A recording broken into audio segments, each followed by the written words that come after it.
भारत की एक संत परंपरा में स्वामी श्री युक्तेश्वर जी का नाम एक ऐसे दिव्य संत के रूप में आता है जो केवल साधक नहीं बल्कि युग दृष्टा थे।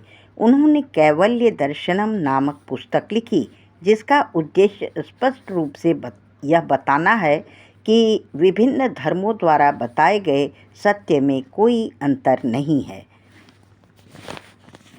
उन्हें ज्ञान अवतार भी कहा जाता है।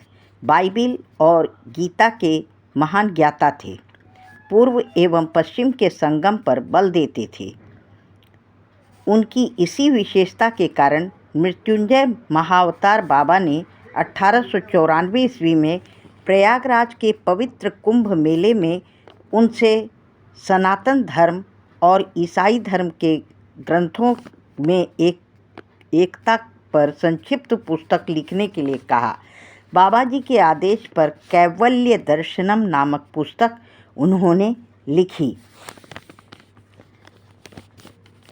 वो श्री परमहंस योगानंद जी के गुरु थे।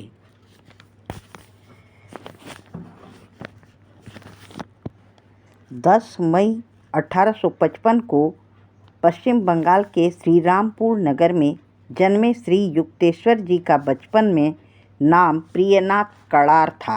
प्रारंभिक जीवन में उन्होंने अपने पिता को खो दिया। घर की जिम्मेदारियां उन पर थी। प्रियनाथ प्रतिभाशाली छात्र थे। श्रीरामपुर क्रिश्चियन मिशनरी कॉलेज में अध्ययन किया। गीता और बाइबिल दोनों का अध्ययन था। आत्मज्ञान की ओर उनका रुझान था। कुछ वर्षों बाद पत्नी की मृत्यु भी हो गई। आध्यात्मिक जीवन की ओर पूर्ण रूप से उन्मुख हो गए। 9 मार्च 1936 ईस्वी को पूरी आश्रम में श्री स्वामी युक्तेश्वर जी ने समाधि ग्रहण की, लेकिन यह उनकी अंतिम लीला नहीं थी।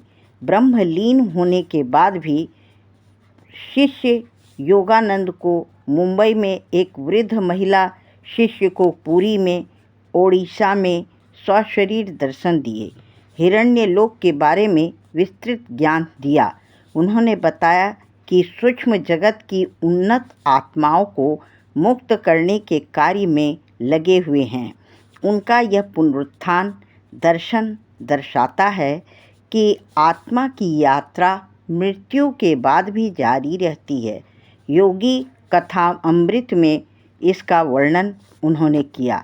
श्री युक्तेश्वर जी का जीवन योग, विज्ञान, धर्म और अनुशासन का समन्वय करके एक संत मानवता के कल्याण का मार्ग प्रशस्त करता है।